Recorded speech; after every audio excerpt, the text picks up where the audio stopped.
Sanjay Ghodawat University, one of India's top-ranked universities, over 165 acres of green campus, over 5,000 students, over 15,000 alumni, over 500 eminent teaching faculties and placements in over 200 companies. Sanjay Ghodawat University, known for quality education and world-class infrastructure.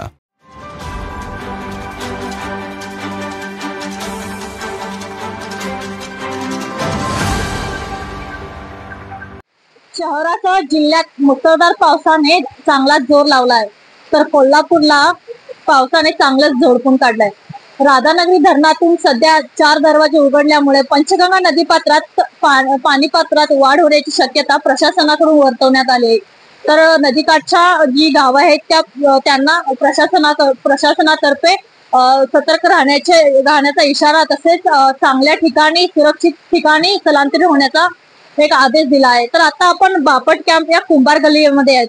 तर इथे कितीतरी मोठे गणपतीच्या मूर्त्या इथे बनवण्यात येतात. तर आपण आता त्यांच्याशी बातचीत करणार.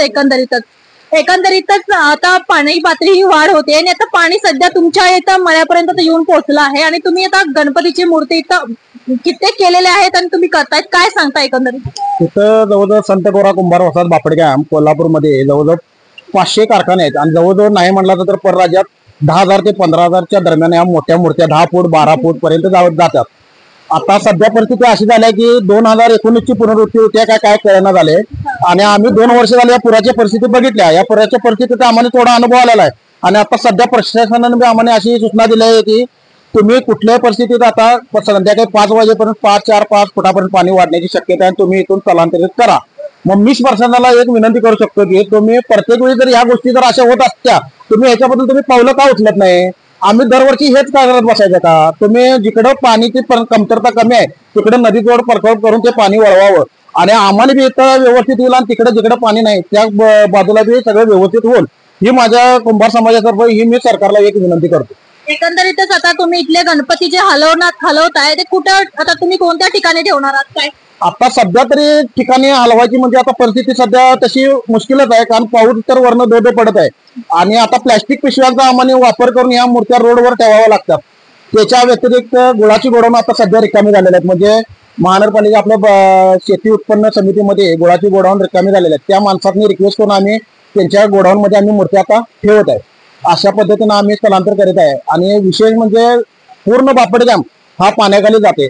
घरे इकडले म्हणा, आमचे कारखाने, आजूबाजूचे साईट आणि मेन म्हणजे गाडी यायला फक्त आता वरनं एकच वाट राहते आणि का वडापासून जे रोड येते तो पूर्णपणे बंदच होतो. अशा पद्धतीनं आम्हाला ते विचारपूर्वक करून स्थलांतर करायला लागते. एकंदरीतच आता 2019चा फटका बसलाय, 2021ला जो महापूर आला त्याचाही फटका तुम्हाला बसलाय आणि एकंदरीत आता जर पूर आलं तरी काही दिवस तरी स्थलांतरित करावं लागणारच आहे. कसा फटका बसतो काय? आता फटका म्हणजे बसताना एका सर्व एकंदरीत याचं किती नुकसान होते काय? एकंदरीत तसा विचार केला जरी समजा 4 दिवस जरी काम बंद झाले तरी एका कारखान्याचं 2.5 ते 2 लाख रुपयाचं नुकसान होते. ह्याच्यात कसं होतं, फक्त मालकाचा होत नाही, ह्यात कच्चा माल पुरणारा कामगार वर्ग सगळ्यांचंच एका वेळेनं नुकसान होतं.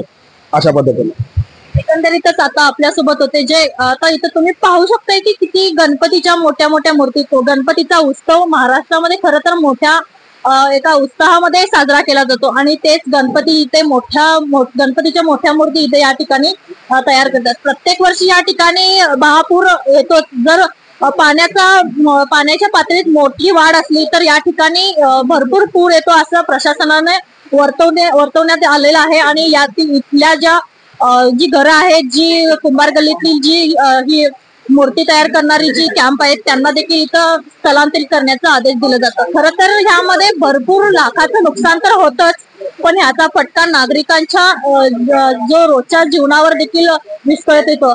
असं म्हणलं तर एक काही गैर होणार नाही. पूर आला की हजारो लोक पूर बघण्यासाठी जातात, पण ज्याच्या उंबऱ्याला पाणी येतं आणि त्याची कळ काय असते तो फक्त ज्याच्या दाराला पाणी आले तोच त्यालाच कळू शकतो. कॅमेरामन नाथ अमृता पवार, माझा महाराष्ट्र न्यूज, कोल्हापूर. नमस्कार, मी प्रथमेश परब. माझा महाराष्ट्र कोल्हापूर या चॅनलला लाईक करा, शेअर करा आणि सबस्क्राईब करा.